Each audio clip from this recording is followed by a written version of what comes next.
श्री स्वामी समर्थ. तुम्ही जर कुठला व्यवसाय चालू करणार असेल कोणताही, तर त्याच्यासाठी की नाही, जर तुमचं नाव, जन्मतारीख, व्यवसायाचं नाव, ज्या दिवशी तुम्ही चालू करणार आहे ती तारीख, हे जर सगळं बघून तुम्ही जर व्यवसाय चालू केला तर तुमच्यासाठी तो खूप यश देणारा व्यवसाय ठरतो. तुमचं पार्टनर जर तुमच्याबरोबर करणार असेल काम, दोघं मिळून एकत्र जर काम करणार असेल, तर पार्टनरची जन्मतारीख, तुमची जन्मतारीख, हे सगळं बघून जर तुम्ही काम चालू केलं तर यशस्वी होतं.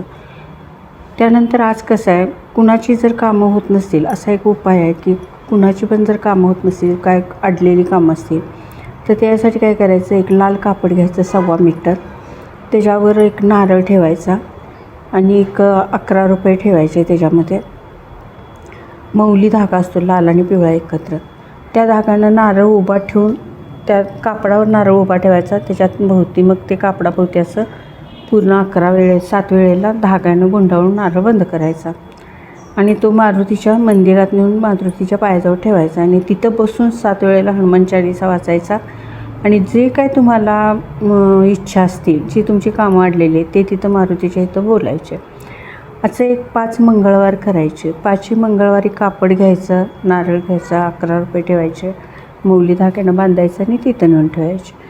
करून बघा. श्री स्वामी समर्थ.